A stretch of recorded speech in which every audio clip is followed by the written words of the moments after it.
I have great pleasure in welcoming the Prime Minister of the Republic of India, His Excellency Narendra Modi, and I invite him to address the Assembly. Mr. Prime Minister. यह एक ऐतिहासिक दिन था जब प्रधानमंत्री श्री नरेंद्र मोदी ने संयुक्त राष्ट्र महासभा को संबोधित किया। पूरे विश्व ने योग के उत्तम अभ्यास को औपचारिक रूप से अंतर्राष्ट्रीय मान्यता का सम्मान देने का निर्णय किया। योग हमारी पुरातन पारंपरिक अमूल्य देन है। योग मन व शरीर, विचार व कर्म, संयम व उपलब्धि की एकात्मता का तथा मानव व प्रकृति के बीच सामंजस्य का मूर्त रूप है। यह स्वास्थ्य व कल्याण का समग्र दृष्टिकोण है। योग केवल व्यायाम भर न होकर अपने आप से तथा विश्व व प्रकृति के साथ तादात्म्य को प्राप्त करने का माध्यम है। यह हमारी जीवन शैली में परिवर्तन लाकर तथा हम में जागरूकता उत्पन्न करके जलवायु परिवर्तन से लड़ने में सहायक हो सकता है। आइए हम एक अंतर्राष्ट्रीय योग दिवस को आरंभ करने की दिशा में कार्य करें। मुझे बहुत प्रसन्नता है कि भारत की पहल पर 21 जून का दिन अंतर्राष्ट्रीय योग दिवस के रूप में घोषित किया गया। 27 सितंबर 2014 को भारत के प्रधानमंत्री ने संयुक्त राष्ट्र संघ की आम सभा को संबोधित करते हुए ये चाहा था कि 21 जून को अंतर्राष्ट्रीय दिवस के रूप में मनाया जाना चाहिए। मात्र 75 दिनों में 177 देशों के सह संयोजक बनकर ये प्रस्ताव पारित हुआ और ये अपने आप में एक नया कीर्तिमान बना कि 177 देश सह प्रायोजक बने। योग केवल व्यायाम नहीं है। योग एक तनावग्रस्त व्यक्ति का तनाव वापस लेता है, दूर करके उसे तनाव रहित बनाता है। योग अशांत मन को शांत करता है। इसलिए आइए हम सब योग को अपनाएं, अपना मन भी शांत करें और विश्व शांति के मार्ग पर आगे बढ़ें। योग भारत की सांस्कृतिक विरासत है। हजारों वर्ष पूर्व हमारे पूर्वजों द्वारा मानव शरीर, मस्तिष्क एवं आत्मा के समग्र उत्थान हेतु योग पद्धति और साधना का विकास किया गया है। आज योग पूरे विश्व में फैल रहा है और इसके विस्तार के पीछे अनेक योग गुरुओं का योगदान रहा है। योग के द्वारा पूरे विश्व में लोग आरोग्यवर्धक और रोग निदान का लाभ उठा रहे हैं। विश्व योग दिवस के सफल आयोजन हेतु मेरी शुभकामनाएं।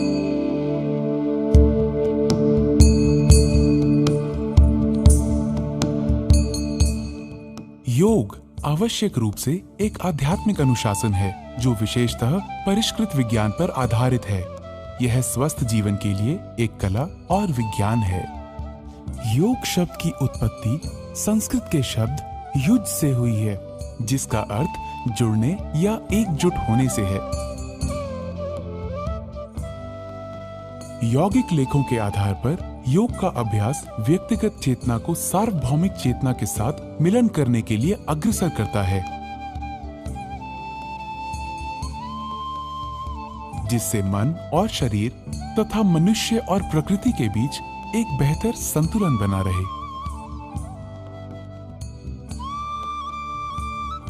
योग के विज्ञान की उत्पत्ति हजारों वर्ष पूर्व धर्म व विश्वास की पहली व्यवस्थाओं के जन्म से भी पहले हुई थी। यौगिक लेखों के आधार पर शिव, जो कि पहले योगी या आदि योगी थे, उन्होंने अपने गहन ज्ञान को अपने 7 शिष्यों, प्रसिद्ध सप्तऋषियों या 7 मनीषियों के बीच प्रसारित किया था।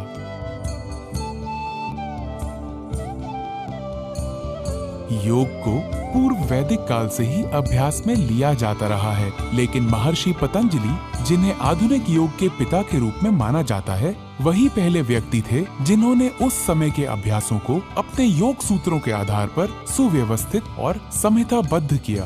बाद में अनेक योग गुरुओं ने इस विद्या के संरक्षण और विकास के लिए अपना योगदान दिया और इस आश्चर्यजनक अभ्यास को फैलाया। योग के विभिन्न विद्यालय हैं, जिनमें ज्ञान योग, भक्ति योग, कर्म योग, पातंजला योग, हठ योग, कुंडलिनी योग, ध्यान योग, मंत्र योग, लय योग, जैन योग, बौद्ध योग आदि शामिल हैं। प्रत्येक विद्यालय की अपनी पद्धतियां और अभ्यास हैं जो योग के मुख्य लक्ष्य और उद्देश्यों की ओर मार्गदर्शन करती हैं। कुछ प्रमुख रूप से अभ्यास में लाई जाने वाली योग साधनाएं हैं यम, नियम, आसन, प्राणायाम, प्रत्याहार, धारण, ध्यान, समाधि, बंधा, मुद्रा, शतकर्मास, युक्तहारा, मंत्र जापा तथा युक्त कर्म। योग का अभ्यास करने वाले को योगाभ्यास करते समय यहाँ बताए जा रहे कुछ निर्देशक सिद्धांतों का पालन करना चाहिए। अभ्यास से पूर्व योगाभ्यास शांति और आनंद के वातावरण में शांत शरीर और मस्तिष्क के साथ करना चाहिए। यह खाली पेट या हल्के पेट करना चाहिए। यदि आपको कमजोरी का अनुभव होता है तो गुनगुने पानी में शहद मिलाकर पी लें। शरीर की गतिविधियों की सहजता के लिए हल्के और आरामदायक सूती कपड़ों को प्राथमिकता देनी चाहिए। कोई पुरानी बीमारी, दर्द या हृदय संबंधी समस्या होने पर योगाभ्यास करने से पहले किसी चिकित्सक या योग चिकित्सक से परामर्श अवश्य करें। अभ्यास के दौरान अभ्यास सत्रों का प्रारंभ प्रार्थना या वंदना से किया जाना चाहिए, क्योंकि इससे मन की शांति के लिए एक सहायक वातावरण बनता है। योग अभ्यास धीरे धीरे तनाव मुक्त तरीके से शरीर और सांस की जागरूकता के साथ किए जाने चाहिए। सांस को तब तक ना रोकें जब तक ऐसा करने के लिए ना कहा जाए। शरीर को कसा हुआ या झटके के साथ ना रखें। अभ्यासों को अपनी क्षमताओं के अनुसार करें। सत्र का अंत गहन मौन या शांति पाठ से करें। अभ्यास सत्र के 20-30 मिनटों के उपरांत ही भोजन या स्नान करना उचित होगा। योग की दुनिया में आपका स्वागत है। ज्ञान के इस अनोखे संसार में आपका स्वागत है। जैसा प्रासंगिक और लाभकारी यह हजारों वर्ष पूर्व था, वैसा ही आज भी है।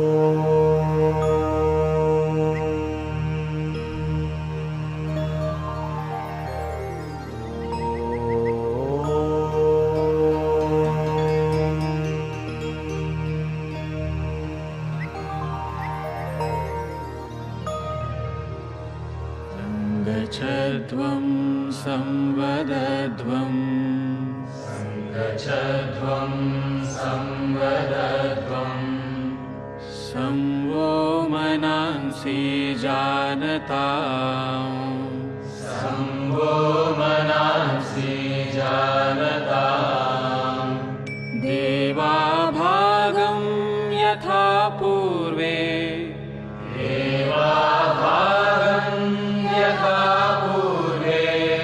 संजानाना उपासते संजानाना उपासते संजानाना उपासते संजानाना उपासते संजानाना उपासते सञ्जानाना उपासते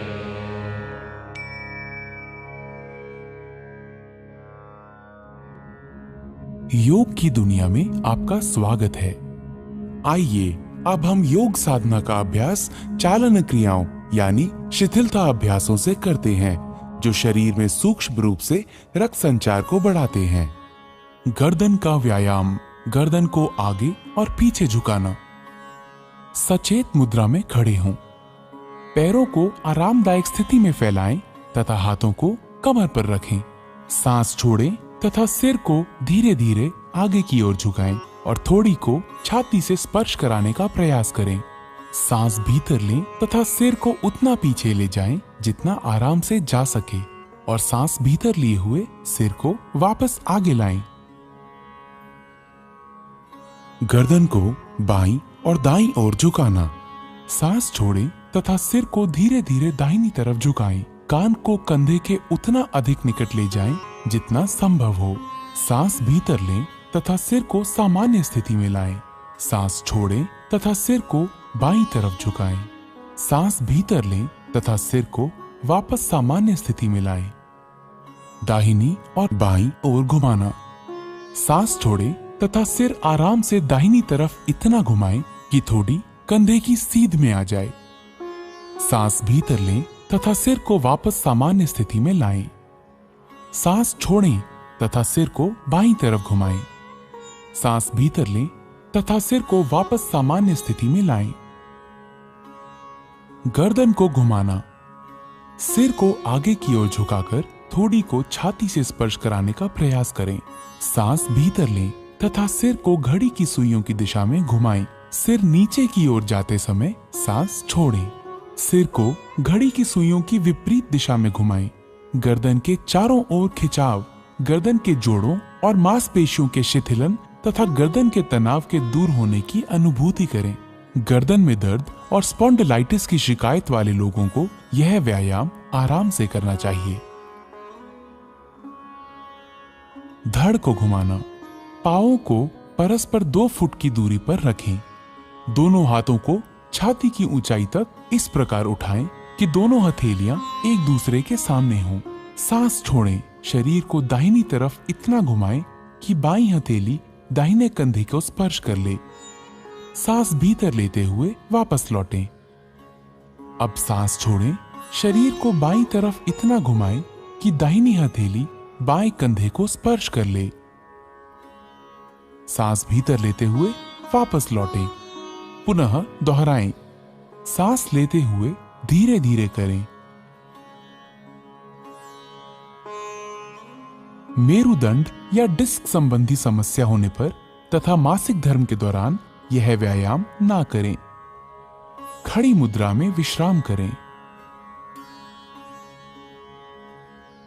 घुटनों को चलाना। सांस भीतर लें। अपनी भुजाओं को कंधों तक उठाएं। सांस छोड़ें। घुटने मोड़ें तथा अपने शरीर को शून्य की मुद्रा में नीचे लाएं। सांस भीतर लें और शरीर को सीधा करें। 2 बार और दोहराएं। इस व्यायाम से घुटने तथा कूल्हे के जोड़ मजबूत होते हैं। अत्यधिक आर्थराइटिस की समस्या होने पर इस व्यायाम को छोड़ दें। हाथों को नीचे लाते समय सांस छोड़ें। आइए अब योगासना की तरफ बढ़ें। ताड़ासन। ताड़ा का अर्थ है ताड़ का पेड़। पैरों को परस्पर 2 इंच की दूरी पर रखें। उंगलियों को आपस में जकड़ें तथा कलाइयों को बाहर की तरफ मोड़ें। सांस भीतर लें तथा भुजाओं को ऊपर उठाते हुए कंधों की सीध में ले जाएं। एड़ियों को भूमि से ऊपर उठाएं और अंगूठों पर संतुलित हों।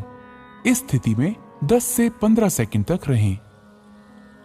ये आसन शरीर में मजबूती लाता है, रीढ़ से जुड़ी तांत्रिकाओं के संकुलन को ठीक करने में सहायता देता है और गलत मुद्राओं को ठीक करता है। सांस छोड़ें। एड़ियों को नीचे लाएं। उंगलियों की जकड़न को खोलें। हाथों को धड़ के समांतर नीचे लाएं और खड़े होने की मुद्रा में वापस आएं। वृक्षासना। वृक्ष का अर्थ है पेड़। पैरों को परस्पर 2 इंच की दूरी पर रखकर खड़े हों। सामने एक बिंदु पर ध्यान केंद्रित करें। सांस छोड़ें, दाहिनी टांग को मोड़ें और पैर को बाईं जंघा के बीच में रखें। एड़ी को मूलाधार को स्पर्श नहीं करना चाहिए। सांस भीतर लें, हाथों को ऊपर ले जाएं और हथेलियों को परस्पर मिलाएं। इस स्थिति में 10 से 15 सेकंड तक रहें और सामान्य रूप से सांस लें। इससे तांत्रिकाओं और मांसपेशियों का सामंजस्य बेहतर होता है, मजबूती और सतर्कता बढ़ती है। आर्थराइटिस तथा मोटापा होने पर यह अभ्यास ना करें। सांस छोड़ें और हाथों तथा दाहिनी टांग को नीचे लाएं। आसन को दोहराएं। बाईं टांग को मोड़ें और पैर की दाईं जंघा के बीच में रखें। एड़ी को मूलाधार को स्पर्श करना चाहिए। सांस भीतर लें, हाथों को ऊपर ले जाएं और हथेलियों को परस्पर मिलाएं।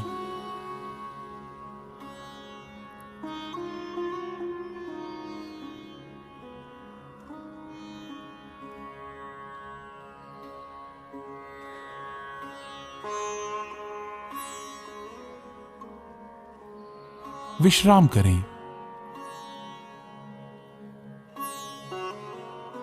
पादहस्तासना। पाद का अर्थ है पैर और हस्त का अर्थ है हाथ। धीरे धीरे सांस भीतर लें और हाथों को ऊपर उठाएं। शरीर को कमर से ऊपर की ओर खींचें। सांस छोड़ें तथा आगे की तरफ तब तक झुकें जब तक पूरी हथेली धरती को स्पर्श करने लगे। इस अंतिम स्थिति को 10 से 30 सेकंड तक बनाए रखें। जिन लोगों को पीठ की अकड़न की समस्या हो, उन्हें अपनी क्षमता के अनुरूप ही झुकना चाहिए। अब सांस भीतर लें, धीरे धीरे सीधी स्थिति में आएं और भुजाओं को सिर के ऊपर ले जाकर खींचें। सांस छोड़ें और धीरे धीरे प्रक्रियाओं को विपरीत क्रम में करते हुए प्रारंभिक स्थिति में आएं। विश्राम करें। अर्ध चक्रासन।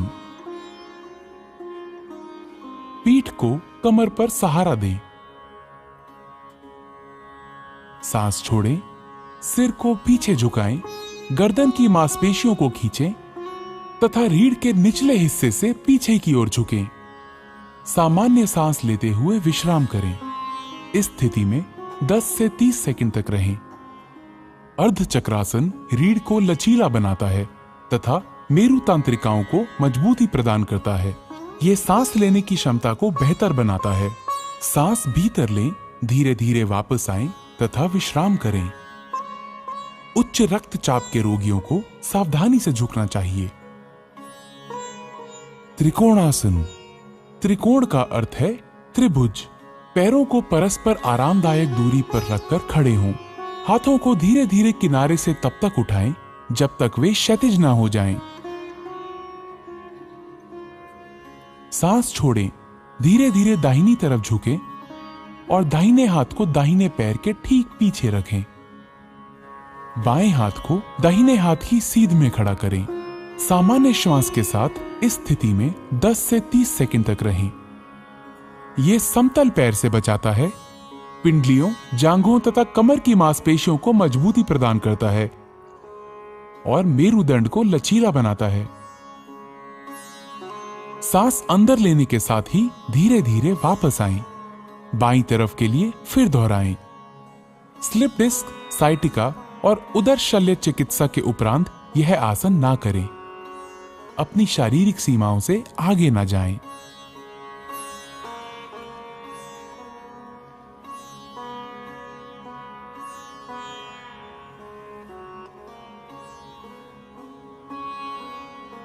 भद्रासन। आइए अब बैठने वाली मुद्राओं के लिए तैयार हों। भद्र का अर्थ है दृढ़। पांवों को सामने की तरफ फैलाकर सीधे बैठें। हाथों को कूल्हों के पास रखें। ये दंड आसन है। अब अपने पैरों के तलवों को एक साथ रखें। सांस छोड़ें और अपने हाथों को अपने पैरों के अंगूठों पर कसें। अपनी एड़ियों को जितना संभव हो उतना मूलाधार के पास लाएं। ये अंतिम स्थिति है। इस स्थिति में कुछ देर तक रहें।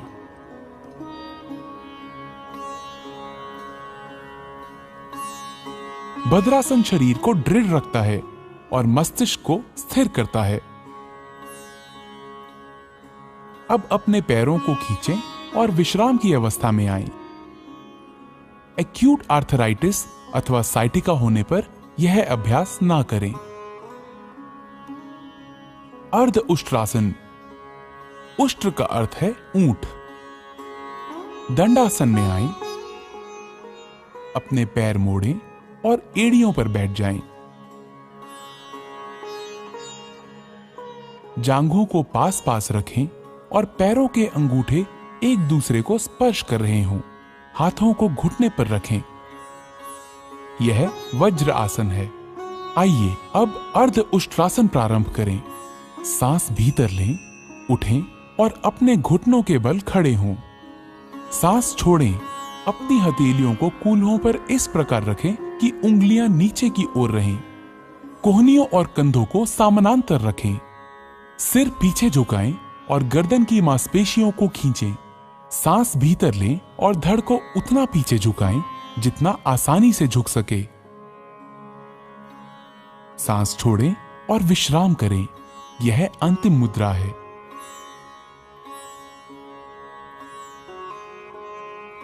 अब सांस भीतर लें और वापस लौटें।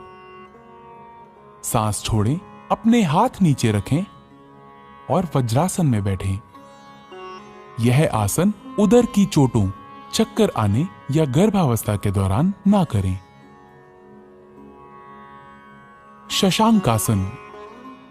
शशांक का अर्थ है शशक या खरगोश। दोनों घुटनों को दूर फैलाएं जबकि अंगूठों को परस्पर स्पर्श करने दें। हथेलियों को घुटनों के बीच रखें।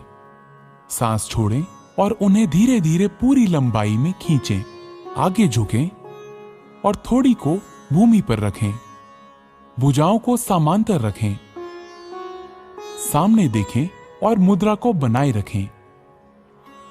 यह तनाव और गुस्से को कम करने में सहायक है। सांस भीतर खींचें और उठें। सांस छोड़ें और वज्रासन में वापस आएं। अपने पैरों को वापस विश्रामासन में लाएं। ऑस्टियोआर्थराइटिस के रोगियों को यह सावधानी के साथ करना चाहिए।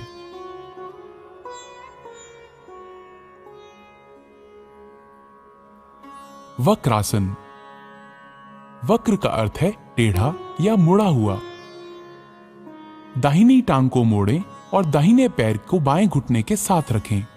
बाईं भुजा को दाहिने घुटने पर लपेटें और हथेली को दाहिने पैर के पास रखें। सांस छोड़ें। शरीर तथा गर्दन को दाहिनी तरफ मोड़ें। इस मुद्रा में आराम से रहें। अपना सर आगे घुमाएं। सांस छोड़ते हुए अपने हाथ बाहर निकालें। पैरों को सीधा फैलाएं। अब वापस आएं और विश्राम आसन में विश्राम करें। यह आसन मेरुदंड के लचीलेपन को बढ़ाता है। यह कब्ज तथा अपच दूर करने और मधुमेह के प्रबंधन में सहायक है। इसे दूसरी तरफ के लिए दोहराएं।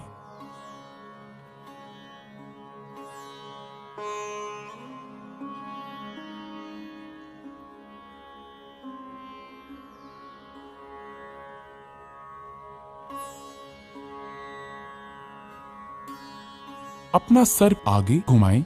सांस छोड़ते हुए अपने हाथ बाहर निकालें। पैरों को सीधा फैलाएं। अब वापस आएं और विश्राम आसन में विश्राम करें। भुजंगासन। अब अधोमुखी मुद्राओं के लिए तैयार हों। भुजंग का अर्थ है सर्प या कोबरा। पेट के बल लेट जाएं। सिर को हाथों पर रखें और शरीर को आराम से रहने दें। अब टांगों को आपस में जोड़ें और बाहों को खींचें। माथे को भूमि पर रखें। अब अपनी हथेलियों को छाती के पास रखें और कोहनियों को उठाएं। सांस भीतर लें और थोड़ी तथा नाभि के हिस्से तक छाती को ऊपर उठाएं। यह भुजंगासन है। यह आसन तनाव के प्रबंधन के लिए सर्वोत्तम है। यह पीठ दर्द तथा श्वास संबंधी समस्याओं से निपटने में सहायक है। सांस छोड़ें, अपने माथे को भूमि पर रहने दें तथा बाहों को खींचें। अपनी टांगें फैलाएं, हथेलियां ऊंची करें तथा अपने सर को हथेलियों पर रखें और आराम करें। शलभासन। शलभ का अर्थ है पतंगा या टिड्डा। पेट के बल लेट जाएं, टांगे आपस में जोड़ लें। थोड़ी को भूमि पर रखें। दोनों हाथ शरीर के किनारे ऐसे रखें कि हथेलियां ऊपर की ओर हों। सांस भीतर लें। अपनी टांगों को भूमि से उतना ऊपर उठाएं जितना आप बिना घुटनों को मोड़े हुए उठा सकें। बाहों और टांगों को इस तरह फैलाएं कि शरीर आसानी से भूमि से ऊपर उठ जाए। इस स्थिति में आराम से रहें। यह आसन साइटिका तथा पीठ के निचले हिस्से के दर्द में राहत देता है। यह कूल्हे की मांसपेशियों को आकार देता है। अब सांस छोड़ें, टांगों को नीचे भूमि की ओर ले आएं। अपनी बाहें निकालें और भूमि पर विश्राम करें। हृदय रोगियों को यह मुद्रा नहीं करनी चाहिए। मकर आसन। मकर का अर्थ है मगरमच्छ। पेट के बल इस प्रकार लेट जाएं कि टांगे एक दूसरे से दूर हों तथा पैर बाहर की ओर हों। दोनों बाहें मोड़ लें तथा दाहिने हाथ को बाएं हाथ पर रखें। अपने सिर को हाथों पर रख लें। आराम करें। यह मकर आसन है। यह आसन सभी अधोमुखी मुद्राओं में विश्राम के लिए किया जाता है। यह पीठ के निचले हिस्से को आराम पहुंचाता है। अब हम चलते हैं सेतु बंधासन। ऊर्ध्वमुखी या पीठ के बल लेटकर की जाने वाली मुद्राओं की ओर। सेतु बंध का अर्थ है पुल बनाना। टांगों को आपस में जोड़ें। बाहों को शरीर के किनारे रखें। दोनों टांगों को घुटनों पर मोड़ें और एड़ियों को नितंबों के पास ले जाएं। दोनों एड़ियों को कसकर पकड़ें। सांस भीतर लें। धीरे धीरे नितंबों तथा धड़ को पुल बनाने के लिए उतना ऊंचा उठाएं जितना आप उठा सकते हैं। आराम से रहें। यही अंतिम मुद्रा है। यह आसन अवसाद तथा व्यग्रता से मुक्ति देता है। यह पीठ के निचले हिस्से की मांसपेशियों को मजबूत बनाता है। अब सांस छोड़ें। धीरे धीरे मूल स्थिति में आएं और विश्राम करें। पीठ के बल लेट जाएं। कृपया ध्यान रखें, गर्भावस्था के बाद की तिमाहियों वाली महिलाएं इस आसन का प्रयोग ना करें। पवन मुक्त आसन। दोनों घुटने मोड़ें तथा जांघों को छाती के पास लाएं। उंगलियों को आपस में जकड़ लें और घुटनों के नीचे पिंडलियों को अच्छी तरह पकड़ लें। सिर तथा कंधे उठाएं और घुटनों को थोड़ी से छूने का प्रयास करें। यह पवन मुक्त आसन है। यह कब्ज दूर करता है, उदर वायु से मुक्ति दिलाता है और पीछे की मांसपेशियों तथा मेरु तंत्रिकाओं को ठीक करता है। अपना सिर पीछे लाएं। सांस छोड़ें। अपनी टांगों को सीधा फैलाएं। आराम करें। उदर की चोटों, हर्निया, साइटिका तथा गर्भावस्था में यह अभ्यास ना करें।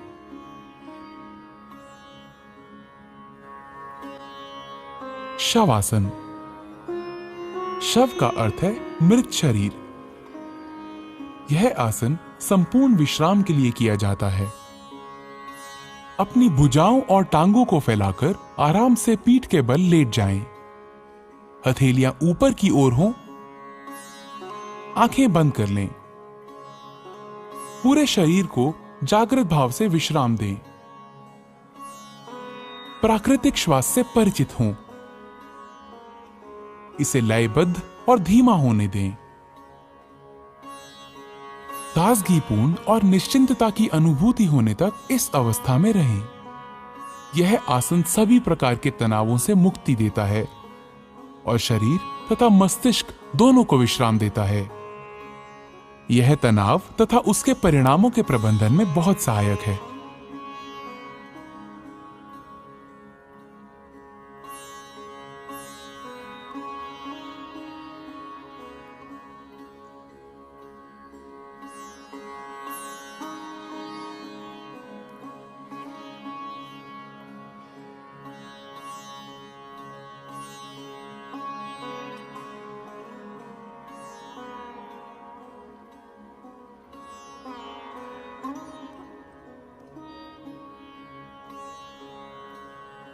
कपालभाति। यह मस्तिष्क के अग्रभाग के श्वसन केंद्रों को उत्तेजित करता है। ध्यान की किसी भी मुद्रा में बैठ जाएं, आंखें बंद करें और पूरे शरीर को विश्राम दें। गहरी सांस भीतर लें, सीना फुलाएं। सांस को उदर की मांसपेशियों के बलशाली संकुचन से बाहर निकालें। शांत रूप से सांस भीतर लेना और सक्रिय रूप से बाहर निकालना जारी रखें।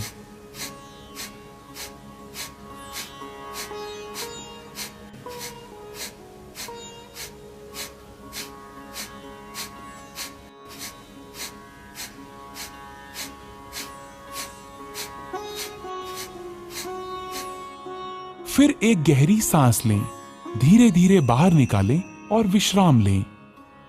इस प्रक्रिया को 30 बार करें। यह कपालभाति का एक चक्र है। प्रत्येक चक्र के अंत में गहरी सांस लेनी चाहिए। अब 2 चक्र और करें।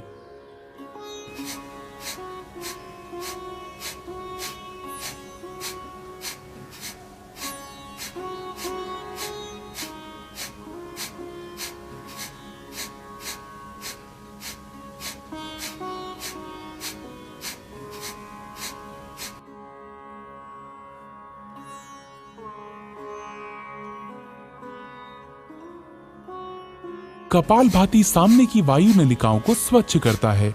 इससे कफ संबंधी समस्याओं के निदान में सहायता मिलती है।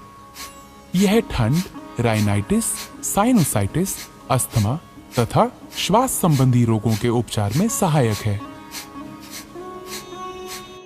कृपया ध्यान रखें, हृदय संबंधी परेशानियों, उच्च रक्तचाप, चक्कर आना, माइग्रेन, स्ट्रोक, हर्निया तथा गैस्ट्रिक अल्सर होने पर इसका अभ्यास ना करें।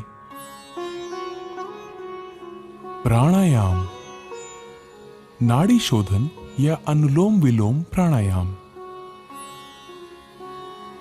क्रमशः बाएं तथा दाएं नासिका छिद्रों से सांस लेना है। ध्यान की मुद्रा में बैठ जाएं। मेरुदंड सीधा रखें, सिर ऊंचा तथा आंखें बंद हों। शरीर को कुछ गहरी सांसें लेकर आराम की स्थिति में लाएं।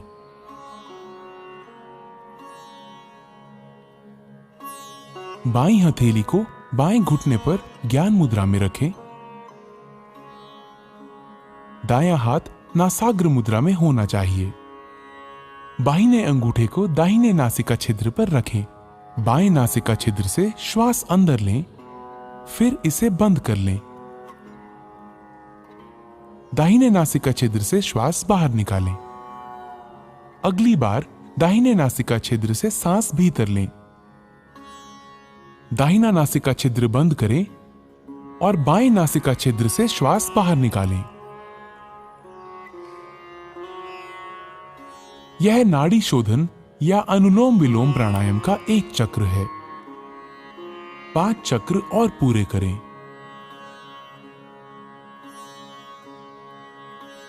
जो अनुलोम विलोम प्राणायाम प्रारंभ करने वाले नए लोग हैं, उनके लिए श्वास अंदर खींचने और बाहर करने का समय समान होना चाहिए। धीरे धीरे इनके समय का अनुपात बढ़ाकर 1:2 करना चाहिए। सांस धीमी, स्थिर तथा नियंत्रित होनी चाहिए।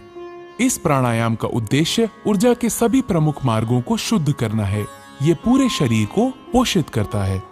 ये चित्त को शांत करता है और एकाग्रता बढ़ाने में सहायता देता है। ये प्राण शक्ति बढ़ाता है और तनाव तथा व्यग्रता के स्तर को कम करता है। ये कफ संबंधी दोषों का भी निवारण करता है।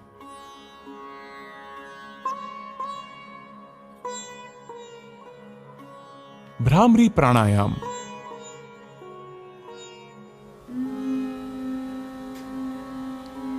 भ्रमर भौरे को कहते हैं। इस प्राणायाम में श्वास छोड़ने के समय जो ध्वनि निकलती है वो भौरे के भुन भुन से मिलती जुलती लगती है। दोनों नासछिद्रों से गहरी सांस भीतर लें। नियंत्रित तरीके से गहरी और स्थिर भौरे की भुनभुन की जैसी ध्वनि के साथ श्वास बाहर छोड़ें।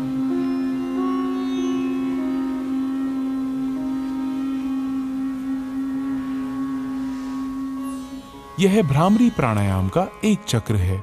2 बार और दोहराएं।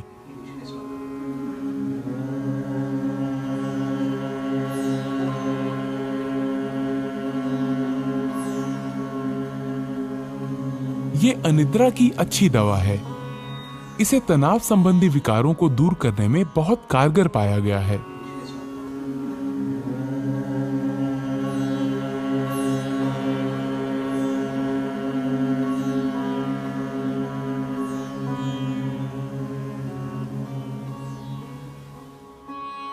अब भ्रामरी को षण्मुखी मुद्रा में करें।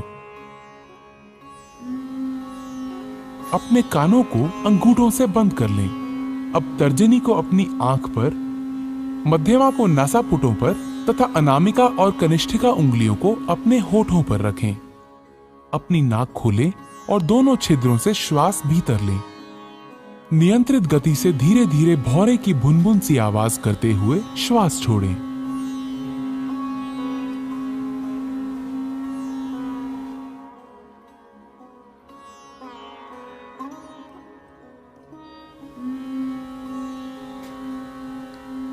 यह एकाग्रता और ध्यान के प्रारंभ के लिए तैयारी करने का प्राणायाम है।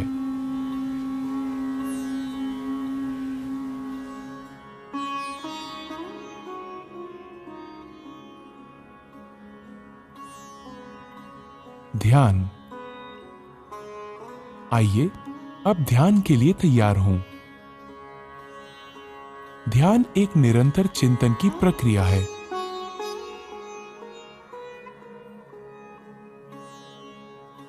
ध्यान की किसी भी मुद्रा में बैठें। अपने मेरुदंड को आरामदायक स्थिति में सीधा रखें। ज्ञान मुद्रा ग्रहण करें। अपनी हथेलियों को जांघों पर ऊपर की तरफ को रखें। भुजाएं और कंधे ढीले और आराम की स्थिति में होने चाहिए। अपनी आंखें बंद कर लें और चेहरे को हल्का सा ऊपर उठाकर बैठ जाएं। आपको एकाग्र होने की आवश्यकता नहीं है, वरन केवल अपनी दोनों भौहों के बीच हल्का ध्यान दें और अपनी सांसों के प्रति जागरूक हों। ध्यान मस्तिष्क को शांत और आनंदमय रखता है। ये एकाग्रता, स्मृति विचारों की स्पष्टता तथा इच्छा शक्ति को बढ़ाता है।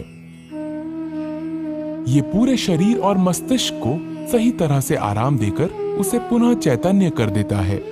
ये सकारात्मक भाव जगाने में सहायक है। ध्यान हमें आत्मानुभूति की दिशा में आगे बढ़ाता है।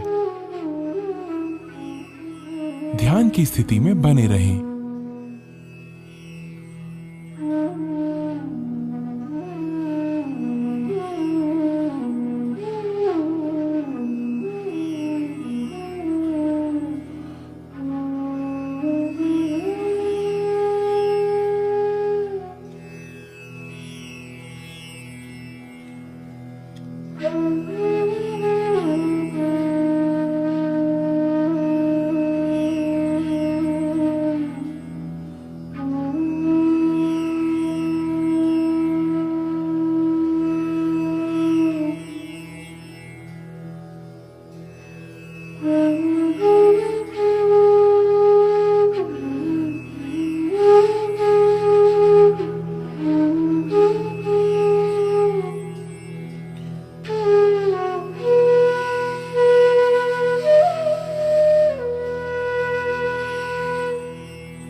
आइए अब संकल्प लें। मैं स्वयं को एक स्वस्थ, शांति प्रिय, आनंदपूर्ण एवं प्रेम पूर्ण मानव बनाने का संकल्प लेता हूँ। अपने प्रत्येक कार्य से मैं अपने चारों ओर सुख, समृद्धि एवं शांतिमय, स्नेहपूर्ण वातावरण बनाने का प्रयत्न करूँगा। मैं अहम एवं अज्ञान केंद्रित जीवन के स्थान पर योगमय व विवेकपूर्ण जीवन जीते हुए विश्व बंधुत्व एवं एकत्व के भाव के साथ पूरे विश्व को स्वयं में समाहित करने का पूर्ण पुरुषार्थ करूँगा। मैं वसुधैव कुटुंबकम एवं सह अस्तित्व के सिद्धांत के प्रति पूर्ण आस्था रखते हुए सबके प्रति कृतज्ञ भाव से आत्मत व्यवहार व आचरण करूँगा। मैं यहाँ उपस्थित हर व्यक्ति से एकात्म होने का संकल्प लेता हूँ। योग का अभ्यास सत्र शांति पाठ अथवा सार्वभौमिक प्रार्थना के साथ समाप्त करें।